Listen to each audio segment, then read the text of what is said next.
দেশ বিদেশের ব্যবসা বাণিজ্য আর অর্থনীতির সব খবর নিয়ে আমন্ত্রণ জানাচ্ছি ওয়ালটন স্মার্ট ফ্রিজ বিজনেস রিপোর্টে। জ্বালানি তেলের ভর্তুকি আর কতদিন? ডিজেল কেরোসিনের দর বৃদ্ধি নিয়ে প্রধানমন্ত্রীর প্রশ্ন। করোনায় প্লাস্টিক পণ্যের ব্যবসায় তৈরি হয়েছে নতুন সুযোগ, প্রয়োজন পরিবেশ বান্ধব প্রযুক্তির।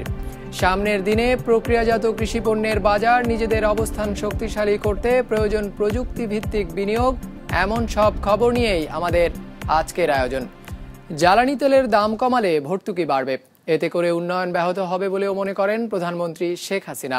জলবায়ু সম্মেলনে অংশগ্রহণ এবং যুক্তরাজ্য ও ফ্রান্স সফরের বিস্তারিত তুলে ধরতে বুধবার অনুষ্ঠিত সংবাদ সম্মেলনে প্রধানমন্ত্রী শেখ হাসিনা সাংবাদিকদের প্রশ্নের জবাবে পাল্টা প্রশ্ন রেখে বলেন, দাম বাড়ানো ছাড়া ভর্তুকির বিকল্প কি? আজকে সারা বিশ্ব বাজারে যখন তেলের দাম বেড়ে গেছে, আমাদেরকে তো তেল কিনে আনতে হয়। আপনারা কি বলতে পারেন যে আমরা কত টাকা ভর্তুকি দিই বছরে? 23,000 কোটি টাকা শুধু ডিজেলে এবং বিদ্যুৎ এবং আনুষঙ্গিক সব কিছু মিলিয়ে 53,000 কোটি টাকা আমরা ভর্তুকি দিয়ে থাকি। বিদ্যুৎ কৃষক কিন্তু তাদেরকে কিন্তু আমরা বিদ্যুতে বিশেষ ছাড় দিয়ে থাকি। কাজে সেদিক থেকে সর্বক্ষেত্রে আমরা কিন্তু সব রকম ব্যবস্থা নিচ্ছি। এখন প্রশ্নটা হচ্ছে যে ডিজেলের দাম যখন বেড়ে গেছে এবং সাথে সাথে আমাদের প্রতিবেশী দেশেও বেড়ে গেছে, আর যত বেশি একটা গ্যাপ থাকবে তা আমরা সেটা পূরণ করবো কি দিয়ে, কোথা থেকে? ইতিমধ্যে এত টাকা আমরা ভর্তুকি দিই। এই বাস্তবতাটা তো সবাইকে বুঝতে হবে। কিন্তু আমি আপনাদের কাছে প্রশ্ন করব যে আপনারা বলেন কত টাকা ভর্তুকি দেওয়া যাবে, তাহলে বাজেটের সব টাকা ভর্তুকিতেই দিয়ে দেব। এর পরবর্তীতে কিন্তু আর উন্নয়ন হবে না দেশে, এটাও দেখতে হবে। একটা সময় যখন তেলের দাম বিশ্ববাজারে কমে, ওই একটি সময় আমাদের ব্রেক ইভেন্ট ছিল। তাতে আমাদের বিপিসি এবং এদের যেখানে যত লোন ছিল, ব্যাংকের কাছে লোন ছিল, হিসেব ছিল, আমরা বিভিন্ন জায়গা থেকে লোন নিয়েই তো এই টাকাটা নিয়ে আসি এবং তেলটা ক্রয় করি। কিছু টাকা আমরা পরিশোধ করতে তখন পেরেছিলাম, কারণ তখন একটা জায়গায় এসেছিল। তো সেটাও তো এখন আর নাই। এখন তো আবার আমার লোন বাড়ছে। তারপরে এই যে উচ্চ মূল্যে কিনে সর্বনিম্ন মূল্যে যে দিচ্ছি এবং সেখানে একটা বিরাট অঙ্কের যে ভর্তুকি দিচ্ছি, এটা সামঞ্জস্য কীভাবে করব? এটা যদি আমাদের বুদ্ধিজীবীরা বা আপনারা সাংবাদিকরা একটু পরামর্শ দেন, তাহলে আপনারা যেভাবে বলবেন সেভাবে করে দেবো, আমার কোনো আপত্তি নাই। আন্তর্জাতিক বাজারে তেল, চিনি, ডালের দাম না কমলে দেশের বাজারে কমানোর উপায় নেই বলে জানিয়েছেন বাণিজ্য মন্ত্রী টিপু মুনশি। বুধবার সচিবালয়ে ইউরোপীয় ইউনিয়নের নবনিযুক্ত রাষ্ট্রদূতের সাথে বৈঠক শেষে এক সংবাদ সম্মেলনে তিনি কথা জানান। বলেন, তেল, ডাল সহ বেশিরভাগ নিত্যপণ্য আন্তর্জাতিক বাজার থেকে কিনতে হয়, তাই আন্তর্জাতিক বাজারে তেলের দাম কমলে দেশের বাজারেও কমানো হবে। জানান, এসব পণ্যের উপর ভ্যাট কমাতে এনবিআরকে চিঠি দেওয়ার পর পেঁয়াজ ও চিনির উপর ভ্যাট কমানো হলেও তেলের বিষয়ে কোনো সিদ্ধান্ত হয়নি, তাই তেলের ভ্যাট কমাতে এনবিআরের সাথে আলোচনা চলছে বলেও জানান বাণিজ্য মন্ত্রী। এছাড়াও ইউরোপীয় ইউনিয়ন বাংলাদেশের বিভিন্ন খাতে বিনিয়োগ করতে আগ্রহী বলেও জানানো হয় সংবাদ সম্মেলনে। ডাল, তেল এগুলো সবাই তো আন্তর্জাতিক বাজার মানে বাইরে থেকে কিনতে হয় আমাদের, তো সেইখানে তো যা দাম বিদেশে পড়ে, যেরকম দাম আসে তার উপরে বেসিস করে আমরা একটা ক্যালকুলেশন করে ডিক্লেয়ার করি।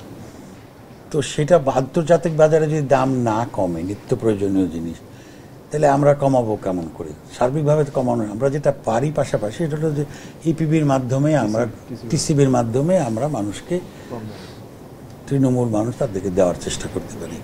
এর একমাত্র উপায় হলো যদি আন্তর্জাতিক বাজারে তেলের দামটা কমে, চিনির দামটা কমে, ডালের দামটা কমে, তাহলে আমাদের দেশেরও কমানো সম্ভব। এর বাইরে যে আইটেমগুলো, সেটা সম্পর্কে আমার ধারণা খুব সীমিত। করোনা মহামারীর পর নতুন ক্ষেত্র তৈরি হয়েছে প্লাস্টিক খাতে, যা কাজে লাগিয়ে এই খাতের রপ্তানি আগামী 10 বছরের মধ্যে $20 বিলিয়ন নেওয়া সম্ভব বলে মনে করেন উদ্যোক্তারা। তবে সেজন্য প্রযুক্তিগত উৎকর্ষতা আর পরিবেশ বান্ধব উদ্যোগের বিকল্প নেই। বুধবার রপ্তানি উন্নয়ন ব্যুরো আয়োজিত এক ভার্চুয়াল আলোচনায় এসব কথা উঠে আসে। অন্য সব ব্যবসার মতো করোনার ধাক্কা এসেছিল প্লাস্টিক খাতেও।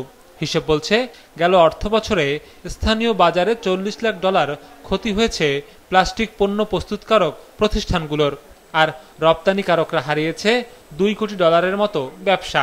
তবে এর মাঝেও ভালো খবর এসেছে কিছু। করোনা প্রতিরোধে স্বাস্থ্য সুরক্ষায় ব্যবহৃত সরঞ্জামের বাড়তি চাহিদায়, যার বড় অংশ তৈরিতে ব্যবহৃত হয় প্লাস্টিক। যে একটা নতুন সেক্টর আমরা সন্ধান পেয়েছি, দেখতে পাচ্ছি যে এখানে যথেষ্ট এক্সপোর্ট বাড়ছে। Medical and personal protective equipment, এটা একটা পজিটিভ সাইন। এই দিকে আমরা দেখেছি face protection, goggles, mask, face shield, gloves, gown, head cover, rubber boots, এগুলো কিন্তু তৈরি হতে যাচ্ছে, তৈরি হয়েছেও, কিছুটা এক্সপোর্টও হয়েছে। আমার মনে হয় এখানে একটা বড় ধরনের বুস্ট আসতে পারে। চিকিৎসা সরঞ্জাম সহ প্লাস্টিক খাতে উপখাত আছে 28টির মতো। এর মধ্যে গৃহস্থলী পণ্য, পুতুল আর গার্মেন্ট অ্যাক্সেসরিজের চাহিদা বাড়ছে দিন দিন। গেল অর্থবছর এ খাতের সরাসরি রপ্তানি আয়ের পরিমাণ ছিল $11.5 কোটি, আর রপ্তানিমুখী পোশাক খাতের সঙ্গে যুক্ত হয়ে গেছে আরও $90 কোটি। অর্থাৎ সব মিলে প্লাস্টিকের রপ্তানি আয় পৌঁছেছে $100 কোটি উপরে। যদিও সরকারের লক্ষ্য আছে 2030 সাল নাগাদ এই আয় পৌঁছবে $2000 কোটি। এই সিনারিওতে বিজনেস মডেলে আমাদেরকে এফিশিয়েন্ট হতে হবে, আমাদেরকে স্কিলড হতে হবে, আমাদের লজিস্টিক সাপোর্ট সাফিসিয়েন্ট থাকতে হবে এবং কম্পিটিটিভ লজিস্টিক সাপোর্ট দরকার।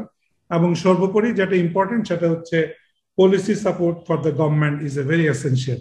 আমাদের রেডিনেস দরকার ইন দি ইন্ডাস্ট্রি। কেবলমাত্র পাবলিক সেক্টরের একখানা পলিসি দিয়ে এটা করা সম্ভব আমি সরকারি চাকরি করেও এটা বিশ্বাস করি না। 2030 সালে $20 বিলিয়ন ডলারের মার্কেট ধরার জন্য তাহলে আমাকে কিন্তু হলো গিয়ে সেইভাবে নিজেদেরকে এনভায়রনমেন্টালি, সোশিয়ালি কমপ্লায়েন্ট হয়ে এটা কিভাবে করতে পারবো সেটা এখন থেকে আমাদের স্থিরভাবে চিন্তা করে স্ট্র্যাটেজি নিয়ে এগুলো প্রয়োজন। বর্তমানে দেশের 5000-এর মতো কারখানায় প্লাস্টিক পণ্য তৈরি হচ্ছে। এর মধ্যে ক্ষুদ্র ও মাঝারি উদ্যোগী বেশি। Sourav Rahman, business report, Maasranga television. প্রক্রিয়াজাত কৃষি পণ্য ও প্রযুক্তি খাতই হবে আগামী অর্থনীতির মূল চালিকা শক্তি। আন্তর্জাতিক বাজারেও যার চাহিদা বাড়ছে দিনকে দিন। বাংলাদেশকে এসব খাতের জন্য টেকসই বিনিয়োগ নিশ্চিত করতে হবে এখনই। বিদেশি বিনিয়োগকারীরা বলছেন, এজন্য সরকারকে সুনির্দিষ্ট এবং কাঠামোগত কর্মপরিকল্পনা গ্রহণ করতে হবে। বুধবার foreign investors chamber of commerce and industries FICCI আয়োজিত এক কর্মশালায় এসব কথা উঠে আসে। ইমতিয়াজ হাসানের রিপোর্ট। দেশের জিডিপিতে কৃষির অবদান 14 ভাগ, সেখানে প্রক্রিয়াজাত কৃষিপণ্যের অবদান 2 ভাগেরও কম। কৃষিপণ্য রপ্তানির হারও মোট রপ্তানির মাত্র 4 ভাগ। এমন অবস্থায় গতানুগতিক শিল্প খাতের পরে প্রক্রিয়াজাত কৃষিপণ্যকে অন্যতম সম্ভাবনাময় খাত হিসেবে দেখছে বিদেশি বিনিয়োগকারীদের সংগঠন foreign investors chamber of commerce and industries FICCI।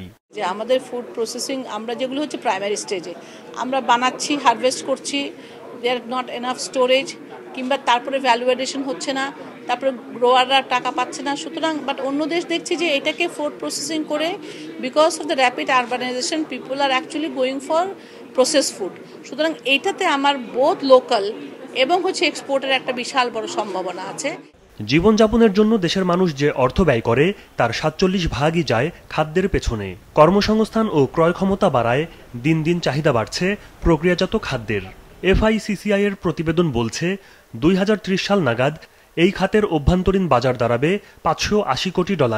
বড় সম্ভাবনা রয়েছে রপ্তানিতেও। এমন পরিস্থিতিতে খাদ্য প্রক্রিয়াজাতকরণ শিল্পের উন্নয়নে সুনির্দিষ্ট কর্মসূচি গ্রহণের পরামর্শ বিশ্লেষকদের।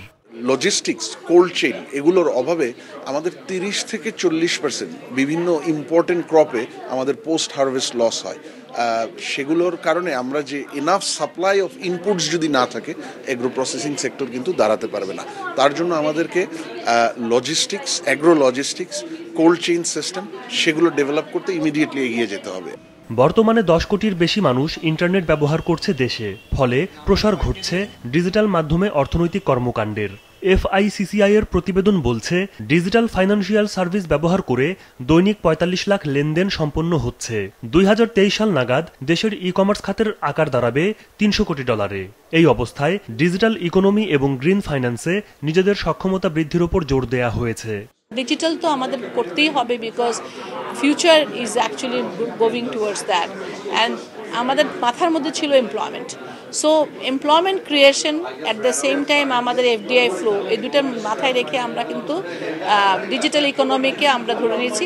এগুলোতে আপনার আগামীতে কয়েক মিলিয়ন এমপ্লয়মেন্ট এইখানে আনা সম্ভব একেবারে ডিরেক্ট এমপ্লয়মেন্ট, এবং সেই ডিরেক্ট এমপ্লয়মেন্টের যে মাল্টিপ্লায়ার এফেক্ট সেটা ইনডিরেক্ট এমপ্লয়মেন্টে তার অন্তত দ্বিগুণ আপনারা বাংলাদেশে আমরা এটার বেনিফিটস দেখতে পাবো। ডিজিটাল সার্ভিসের ইউজার, আজকে যদি আমি ই কমার্স ইউজার হই, আজকে যদি আমি ডিজিটাল ফাইন্যান্সের ইউজার হই, সেই বরিশালে বা সিলেটে বা চিটাগংয়ে, আমি যদি ডিজিটাল ডিভাইস ব্যবহার করতে না পারি, আমি কিন্তু ডিজিটাল সার্ভিস নিতে পারবো না। সুতরাং ডিজিটাল স্কিলস এবং ডিজিটাল লিটারেসি এই দুটাই আমাদের বাড়াতে হবে। অর্থনীতির জন্য সম্ভাবনাময় খাতগুলোকে নিয়ে এক্সিলারেটিং বাংলাদেশ শীর্ষক একটি গবেষণা প্রতিবেদন তৈরি করেছে FICCI 21 নভেম্বর, যা আনুষ্ঠানিকভাবে প্রকাশ করা হবে। Imtiaz Hasan, business report, Maasranga television. চট্টগ্রামে হালদা নদীর কার্প জাতীয় 4 প্রজাতির মাছ, রুই, কাতলা, মৃগেল ও কালবাউস ও ডলফিনের জিনোম সিকোয়েন্স বা জীবন রহস্য উন্মোচন করেছেন একদল গবেষক। চট্টগ্রাম বিশ্ববিদ্যালয়ের অধ্যাপক ও হালদা রিসার্চ ল্যাবের সমন্বয়ক ডক্টর মোহাম্মদ মঞ্জুরুল কিবরিয়া জানান, এর ফলে হালদার মাছের দ্রুত বৃদ্ধির কারণ, স্বাদের অতুলনীয়তা এবং গাঙ্গেয় ডলফিনের মৃত্যুর প্রকৃত কারণও খুঁজে বের করা যাবে। পাশাপাশি উঠে আসবে মাছের জিনগত সমস্যা, হালদার দূষণের কারণ এবং এটি রক্ষার উপায়। 2 বছর ধরে চলা এই গবেষণায় যৌথভাবে অর্থ সহায়তা করেছে পল্লী কর্মসহায়ক ফাউন্ডেশন, PKSF এবং বেসরকারি উন্নয়ন সংস্থা IDF। এরই মধ্যে যুক্তরাষ্ট্রভিত্তিক সংস্থা NCBI-তে এই গবেষণার ফল জমা দেওয়া হয়েছে। আমরা এই স্বতন্ত্র বৈশিষ্ট্যগুলো আইডেন্টিফাই করার জন্য আমরা কিন্তু এই 4টি প্রজাতির মাছের হোল জিনোম সিকোয়েন্স করেছি। আমরা প্রাইমারি লেভেলের ডাটাবেস আমরা তৈরি করেছি। এখন আমরা অন্যান্য সোর্সের প্রজাতির মাছের সাথে তুলনা করে হালদার যে ইউনিকনেস, এই 4টি প্রজাতির মাছের কি বৈশিষ্ট্যের কারণে এটার গ্রোথ বেশি, টেস্ট বেশি, রোগ প্রতিরোধ ক্ষমতা বেশি, সেগুলো যদি আমরা আইডেন্টিফাই করতে পারি, তাহলে হালদার যে ইউনিকনেস সেটা আমরা সংরক্ষণ করতে সক্ষম হব।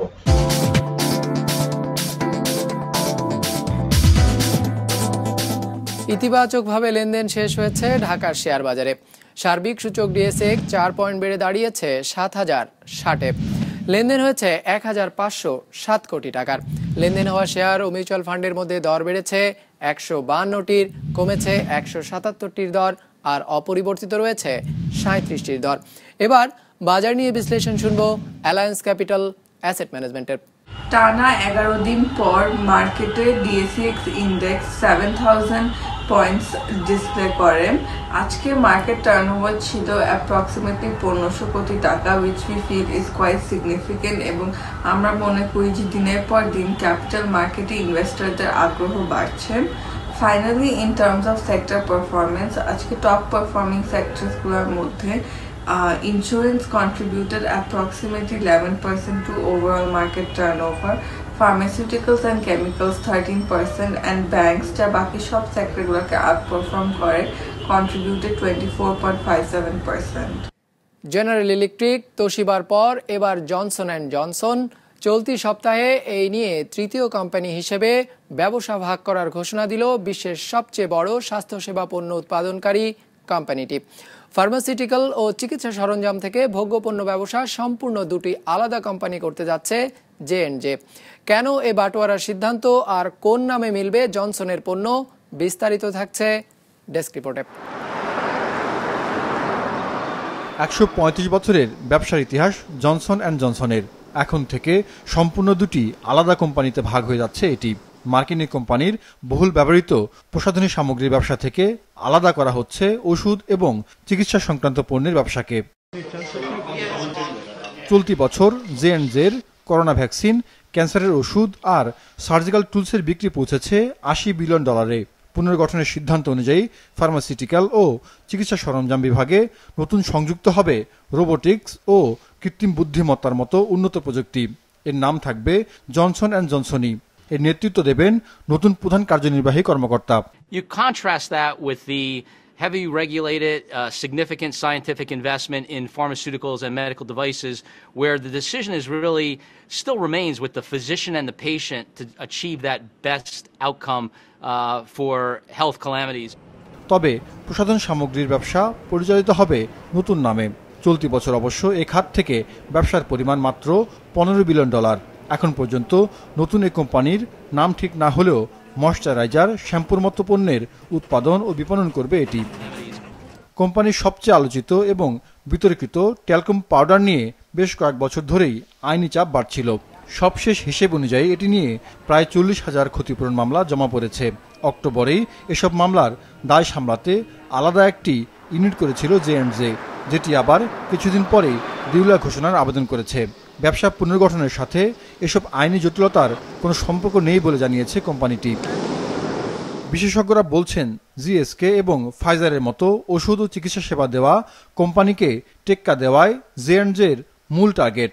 ব্যবসা আলাদা করে স্বাস্থ্য খাতে নজর বাড়ালে রোগী ও গ্রাহকদের পরিষেবা আরও উন্নত করা সম্ভব হবে বলে দাবি কোম্পানিটির। I think in terms of pharmaceuticals, it prevented and medical devices, it prevented the spotlight from being shown on those business. Again, great momentum of growth heading into the pandemic. We believe we've emerged stronger from the pandemic in our medical device unit, and our pharmaceutical unit has grown well above the market for almost a decade now. দুটি ব্যবসাকে আলাদা করতে 18 থেকে 24 মাস লাগবে। জে&জে আশা করছে কর ছাড়াই এ প্রক্রিয়া সারতে পারবে তারা। তারপরেও আলাদাকরণে আনুষঙ্গিক খরচে গুনতে হবে 500 মিলিয়ন থেকে 1 বিলিয়ন মার্কিন dollar. Zahidur Rahman, business report, Maasranga television. দর্শক, আমাদের যে কোনো পর্ব নিজেদের সুবিধাজনক সময়ে দেখতে সাবস্ক্রাইব করুন বিজনেস রিপোর্টের অফিসিয়াল ইউটিউব চ্যানেল। ফেসবুক পেজে লাইক দিয়ে আপডেট থাকুন ব্যবসা বাণিজ্যের আলোচিত সব ঘটনা সম্পর্কে। আর আপনাদের মতামত জানান কমেন্টস আর ইনবক্সে। আজ এটুকুই, বিদায় নিচ্ছি, ভালো থাকবেন।